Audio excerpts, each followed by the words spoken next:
নিজের মেয়েকে ধর্ষণের দায়ে ২০ বছরের জন্য সাজা ঘোষণা দিল ঊনকোটি জেলার অতিরিক্ত জেলা ও দায়রা জজ অমরেন্দ্র কুমার সিং।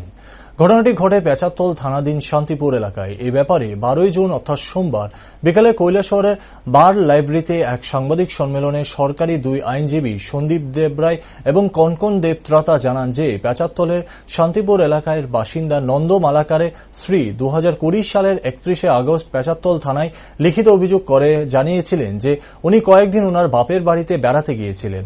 তখন শান্তিপুরের বাড়িতে ওনার স্বামী নন্দ মালাকার এবং ওনাদের একমাত্র মেয়ে ছিল ওনাদের সঙ্গে।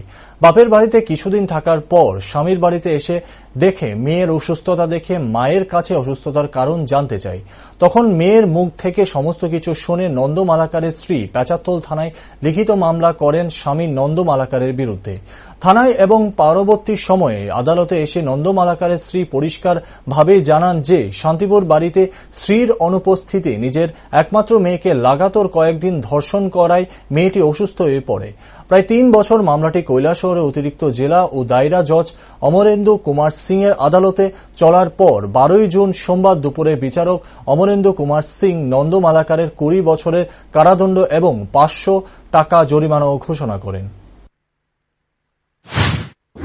12 জুন 2023 সালে মাননীয় স্পেশাল কোর্টের স্পেশাল জাজ অমরেন্দ্র কুমার সিং একটি ঐতিহাসিক রায় ঘোষণা করেছেন।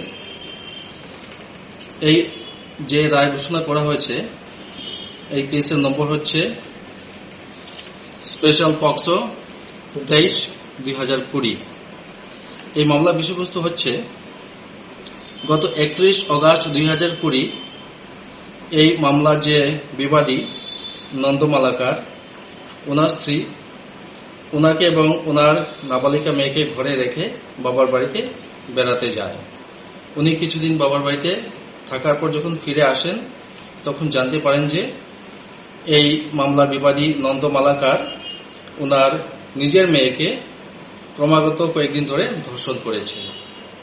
এটা জানার পর তিনি পেচারতল থানায় মামলা করেন এবং মামলার পরবর্তীতে তদন্ত শেষে কোর্টে যখন মামলাটি আসে তখন মাননীয় স্পেশাল কোর্টের বিচারক অমরেন্দ্র কুমার সিং সাক্ষী মূলে ওনাকে 20 বছরের সাজা ঘোষণা করেন এবং 500 টাকা